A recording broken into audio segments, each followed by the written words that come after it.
Welcome to my class. आज हम एसिम्पटोट्स के बारे में बात करेंगे। तो सबसे पहले हम डिफाइन करेंगे एसिम्पटोट्स कहते किसे हैं। तो आपने कई तरह के कर्व्स के बारे में पढ़ा होगा छोटी क्लासेस में। कुछ कर्व्स ऐसे होते हैं जिनका जो एक्सटेंशन है वो एक्सटेंशन में लिमिटेशंस होती है। ये सर्कल है, उसकी कुछ बाउंड्रीज हैं, तो लिमिटेशंस है। इलिप्स है, उसकी बाउंड्रीज है अपने पास। लेकिन कुछ कर्व्स ऐसे होते हैं जो कि अनलिमिटेड होते हैं, जैसे पैराबोला है, हाइपरबोला है। तो यहाँ अपन ये देखना चाहते हैं कि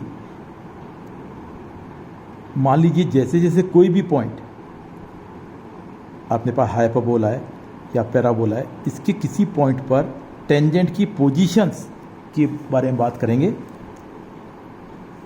जबकि जो पॉइंट ऑफ कांटेक्ट है वो ओरिजिन से दूर होता चला जाए। तो सबसे पहले अपन डेफिनेशन जो एसिम्पटोट्स की है उसे समझने की कोशिश करेंगे। और डेफिनेशन जो एसिम्पटोट की है वो कहती है कि a straight line at a finite distance from the origin, a straight line at a finite distance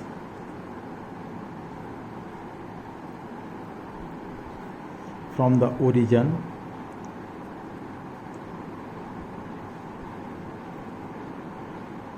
to which a tangent to a curve tends as the distance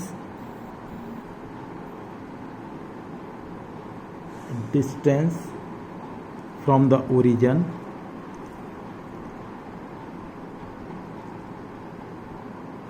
of the point of contact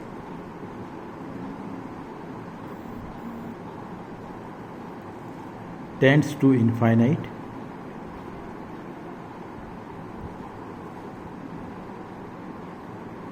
is called an asymptote of the curve।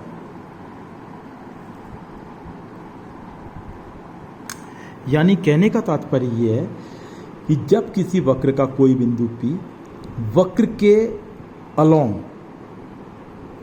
Infinite की ओर जाए और ऐसा होने पर किसी सरल रेखा की P से लंबवत दूरी 0 की ओर जाए, तो वो रेखा वक्र की एक अनंत शाखा की अनंत स्पर्शी कहलाती है।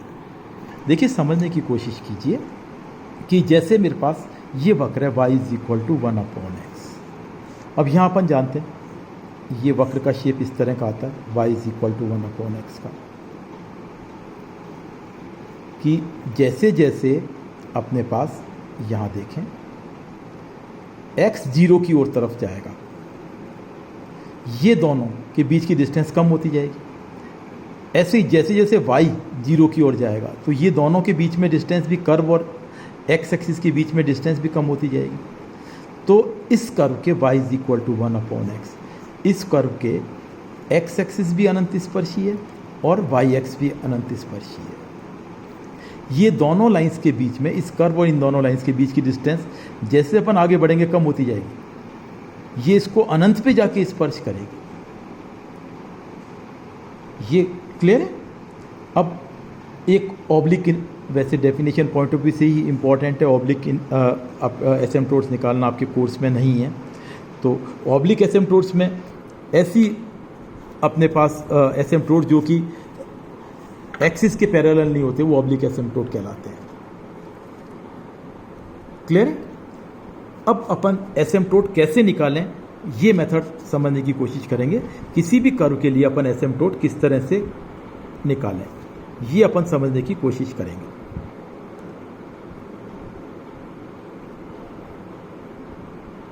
किसी भी कर्व के लिए एसिम्पटोट्स को कैसे डिटरमाइन करें। अब मान लीजिए अपने को एसिम्पटोट निकालना है, कोई भी कर्व की इक्वेशन मेरे को दे रखी है, उसके मुझे एसिम्पटोट्स डिटरमाइन करना है। तो उसका मेथड क्या रहेगा कि सबसे पहले यदि आपके पास कोई भी कर्व जो आपको दे रखा है वो एक एल्जेब्रिक कर्व है, एल्जेब्रिक कर्व है मतलब उसमें एक्स और वाई दोनों इन्वॉल्व हो रहे हैं। तो यदि मान लीजिए वो n डिग्री का कर्व है एक्स और वाई में, तो उसके मैक्सिमम एसिम्पटोट्स n हो सकते हैं। यानी क्या मतलब है, n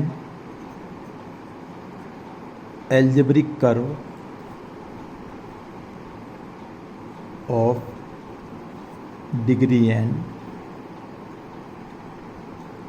can have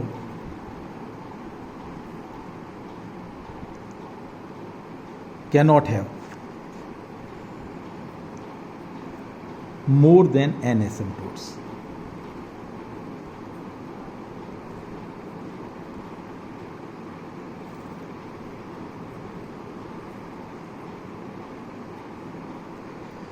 कोई भी अपने पास एल्जेब्रिक कर्व है जो कि n डिग्री का है, जैसे मैंने ये कहा x cube y plus x square plus x y is equal to 0, ये कोई भी कर्व की इक्वेशन है। अब इसकी डिग्री मालूम करनी है, तो यहाँ देखिए एक्स और वाई की पावर का सम हाईएस्ट किस में आ रहा है वो देखेंगे। तो यहाँ एक्स की पावर 3 है, वाई 1 है, तो कितना हो गया 4। ये कितने डिग्री की टर्म है 2, और ये 1 + 1 2, तो ये 4 डिग्री का एल्जेब्रिक कर्व है। तो इसके मैक्सिमम एसिम्पटोट्स 4 हो सकते हैं। This curve, this type of curve can have at most 4, कोई जरूरी नहीं 4 ही आए, लेकिन मैक्सिमम इसके क्या आ सकते हैं अपने पास 4 एसिम्पटोट्स आ सकते हैं। और एग्जांपल लें अपन, मैंने ये कह दिया x² plus 3xy plus y is equal to 0। अब इसमें हाईएस्ट डिग्री कितनी है 2 है, तो इट कैन हैव 2 एसिम्पटोट्स। इसके मैक्सिमम 2 एसिम्पटोट्स हो सकते हैं। क्लियर है। तो जैसा अपन बात कर रहे थे कि n ऑर्डर का कोई भी एल्जेब्रिक कर्व है तो उसके मैक्सिमम एसिम्पटोट्स n हो सकते हैं। मैक्सिमम, हर एक बार n हो कोई ज़रूरी नहीं है, मैक्सिमम नंबर ऑफ एसिम्पटोट्स n हो सकते हैं। हो सकता है उसका एक भी नहीं हो, जैसे कोई भी मान लीजिए 2 घात का या 2 ऑर्डर का कोई भी अपने पास कर्व है, तो ऐसा पॉसिबल है कि उसके एक भी एसिम्पटोट नहीं हो, लेकिन मैक्सिमम 2 हो सकते हैं एसिम्पटोट।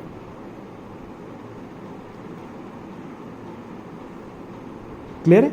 अब अपन किसी भी एल्जेब्रिक कर्व के एसिम्पटोट निकालने का तरीका सीखेंगे कि हाउ टू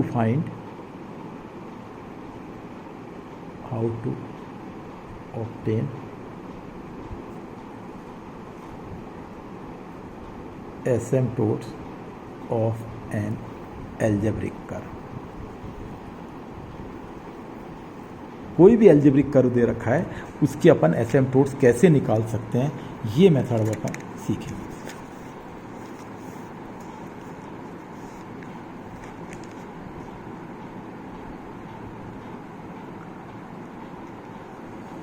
तो देखिए कोई भी जो कर्व की इक्वेशन मेरे को दे रखी है जिसके एसिम्पटोट्स निकालने हैं, तो सबसे पहले तो उसको अपन डिक्रीजिंग ऑर्डर में लिख देंगे। कोई भी इक्वेशन अपने को दे रखी है एल्जेब्रिक कर्व्स की, उसको अपन डिक्रीजिंग ऑर्डर में लिख देंगे। जैसे मैं एक एग्जांपल लेके बताता हूँ कि कोई भी कर्व की इक्वेशन अपने को दे रखी है उसको डिक्रीजिंग, यदि n ऑर्डर की तो पहले n ऑर्डर की टर्म्स लिखेंगे, फिर n-1 ऑर्डर की, फिर n-2 ऑर्डर की, फिर n-3 ऑर्डर की, ऐसे अपन टर्म्स को लिखेंगे। क्लियर है। पहले n ऑर्डर की टर्म्स, फिर n-1 ऑर्डर की टर्म्स, फिर n-2 ऑर्डर की टर्म्स, फिर n-3 ऑर्डर की टर्म्स एंड सो ऑन। जैसे मेरे पास ये कर्व दे रखा है, कोई भी सपोज कीजिए कर्व है x² y² माइनस का a² into x² plus y² minus का a³ x plus y plus a⁴ is equal to 0।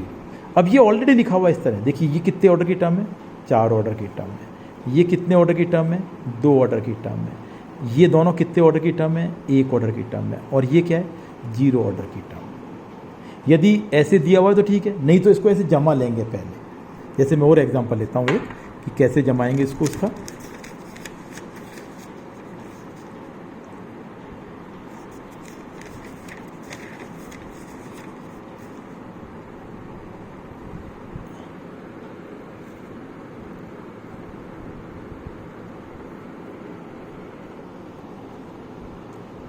जैसे ये अपने पास y cube minus x y square minus x square y plus x cube plus x square minus y square minus 1। तो ये सारी terms एक साथ आएंगी। ये क्या है? 3 ऑर्डर की टर्म्स है। ये क्या है? अपने पास 2 ऑर्डर की टर्म्स है। ये 3 ऑर्डर की टर्म्स है। और ये क्या है? कांस्टेंट 0 ऑर्डर की टर्म्स है। तो पहले पहले कर्व की इक्वेशन को पहला स्टेप होगा अपन इस तरह से जमा लेंगे। क्लियर है? अब जो 3 ऑर्डर की, जो अपने पास n ऑर्डर की टर्म है, उसको फाई n से डिनोट करेंगे अपन। जो n ऑर्डर की टर्म्स हैं उसको फाई n से डिनोट करेंगे। जो n-1 की है उसको फाई n-1 से डिनोट करेंगे। और जो n-2 ऑर्डर की उसको फाई n-2 से डिनोट करेंगे, एटसेट्रा एटसेट्रा। जैसे जो 3 ऑर्डर की टर्म है that will be denoted by phi 3। जो 2 ऑर्डर की उसको लिखेंगे फाई 2 और इसको लिखेंगे फाई 0। ऐसे ही यहाँ इसको लिखेंगे फाई 4, ये फाई 2, ये फाई 1 एटसेट्रा। ये इनके लिए जनरल नोटेशन है। तो यदि कर्व के एसिम्पटोट्स मेरे को निकालने हैं, कर्व के एसिम्पटोट्स मेरे को निकालने हैं, तो पहले पहले कर्व की इक्वेशंस को इस तरह से जमा लेंगे अपन। क्लियर है? तो मैं दोनों मेथड भी लिख रहा हूं और कर्व के एसिम्पटोट से निकाल के बता रहा हूं आपको। इधर तो मैं मेथड लिख रहा हूं एक साइड में, और इधर मैं आपको सॉल्व करके बता रहा हूं एक क्वेश्चन। सपोज ये क्वेश्चन ये वाला है, सेम ये ले लेते हैं। कर्व ये है y cube minus x y square minus का x square y plus x cube plus x square minus का y square minus 1 is equal to 0। तो पहला स्टेप तो ये अपन ने लिख दी, ये 3 ऑर्डर की टर्म, ये 2 ऑर्डर की टर्म और ये 0 ऑर्डर की टर्म। ये क्लियर है?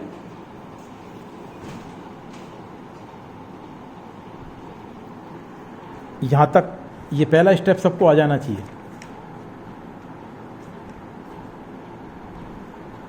अब उसके बाद अपन क्या करेंगे कि कर्व की इक्वेशन को ऑब्जर्व करेंगे। कर्व की इक्वेशन में जो अपने पास 3 ऑर्डर की टर्म्स है उसकी हेल्प से अपन फाई 3m निकालेंगे। तो पहला स्टेप होगा अपना किसी भी कर्व के लिए, find phi n m phi n-1m phi n-2m etcetera etcetera. ये कैसे निकालेंगे कि जो n ऑर्डर की टर्म है उसके अंदर x इज इक्वल टू 1 और y is equal to m लिख देंगे, तो मुझे फाई n m मिल जाएगा। जैसे यहाँ ये 3 ऑर्डर की टर्म है, इससे फाई 3m निकलेगा। फाई 3m कैसे निकलेगा? ये जो 3 ऑर्डर की टर्म है मेरे पास, इसके अंदर, इस टर्म के अंदर x इज इक्वल टू 1 और y is equal to m लिख देंगे। x इज इक्वल टू 1 और ये हो जाएगा m क्यूब माइनस का m square plus m plus 1, ये फाई 3m हो गया। क्लियर है? फाई 2m निकालना है तो 2 ऑर्डर की टर्म में यही करेंगे। फाई 2m निकालना है तो 2 ऑर्डर की टर्म कौन सी है? ये वाली है, वही x को 1 और y को m, तो ये हो गया 1 माइनस m स्क्वायर।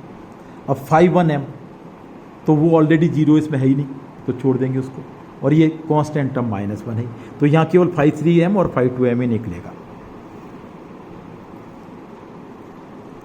क्लियर है? इसी प्रकार ये निकालने के बाद में अब ये अपन देख सकते हैं क्योंकि ये 3 ऑर्डर की अपने पास इक्वेशन है, तो इसके मैक्सिमम 3 एसिम्पटोट्स हो सकते हैं। यहां मैक्सिमम एसिम्पटोट्स 3 हो सकते हैं इसके। तो ये निकालने के बाद अपन ये चेक कर लेंगे कि एक्सिस के पैरेलल एसिम्पटोट्स कितने हैं। एक्सिस के पैरेलल एसिम्पटोट्स निकालने के लिए एक्स और वाई की जो उच्चतम घात है उसके गुणांकों को 0 रख देंगे, यदि वो अचर नहीं है तो। यदि अचर है तब तो कोई मतलब ही नहीं, जैसे यहाँ वाई क्यूब है, वाई क्यूब का गुणांक यहाँ क्या है 1 है, तो 1 बराबर 0 कोई मतलब ही नहीं है। एक्स की उच्चतम घात यहाँ क्या है 3 है, उसका गुणांक क्या है 1, उसको 0 रख देंगे। यदि मान लो ये इक्वेशन ऐसी होती, ये यहाँ पे अपने पास एक्स वाई क्यूब नहीं होता और मेरे पास ऐसी इक्वेशन होती जहाँ मेरे को एसिम्पटोट्स निकालने होते x y square plus y minus 2 x square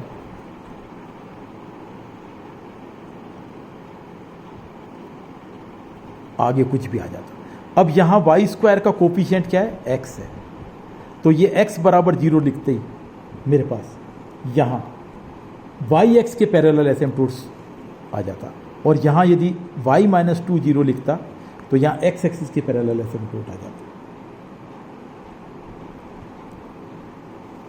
Y axis के पैरेलल एसिम्पटोट आ जाता। ये समझा ना, इसका जो कोफिशिएंट उसको मैं 0 लिखूंगा एक्स की हाईएस्ट पावर का, वाई माइनस तो एक्स एक्सिस के पैरेलल एसिम्पटोट आ जाता। ये तो क्या होता एक्स एक्सिस के पैरेलल, और ये वाला एसिम्पटोट क्या होता वाई एक्सिस के पैरेलल। तो यहाँ इस वाले केस में एक्सिस के पैरेलल कोई भी एसिम्पटोट नहीं है। अब उसके बाद क्या करेंगे नेक्स्ट, अपन फाई 3m को 0 लिख देंगे। तो 3 एसिम्पटोट्स आ सकते हैं, तो put phi 3m is equal to 0, put phi 3m is equal to 0। तो इन दैट केस ये हो जाएगा m cube minus m square plus m plus 1 is equal to 0। और यहाँ से m की वैल्यूज निकाल लेंगे अपन, इस इक्वेशन के रूट्स निकाल लेंगे, m1 m2 एटसेट्रा, ये रूट्स निकाल लेंगे। क्लियर है। तो यहाँ m इज इक्वल टू 1, यहाँ देखिए हम अपन m इज इक्वल टू -1 इसका एक फैक्टर है, m इज इक्वल टू 1 या m इज इक्वल टू 1 लिखूंगा तो क्या बनेगा ये 1 माइनस 1 प्लस 1,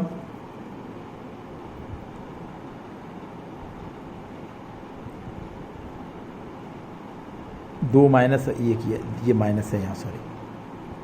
तो m इज इक्वल टू 1 लिखूंगा तो क्या बनेगा ये 1 माइनस 1, ये भी माइनस है यहाँ, -1 plus 1 is equal to 0। Clear है। तो यहाँ m इज इक्वल टू 1 इसका एक रूट है, तो m माइनस 1 से इसको डिवाइड कर देंगे और बाकी दूसरा क्वाड्रेटिक फैक्टर और आ जाएगा। तो एक क्या आ गया अपने पास m is equal to 1। m is equal to 1 मतलब इसके जो भी एसिम्पटोट्स होंगे उसमें से एक एसिम्पटोट का स्लोप क्या होगा 1 होगा स्लोप, और यहाँ से जो 2 वैल्यूज आएंगी वो 2 अलग अलग एसिम्पटोट्स के स्लोप आ जाएंगे। तो एसिम्पटोट की इक्वेशन यानी यहाँ से 3 वैल्यूज आएंगी मैक्सिमम, m1 m2 और m3, और तीनों एसिम्पटोट्स की equation y is equal to m1x plus c1, y is equal to m2x plus c2 और y is equal to m3x plus c3 होगी। अब ये m1 c1 m2 c2 और m3 c3 कैसे निकालेंगे ये अपन अगले लेक्चर में देखेंगे।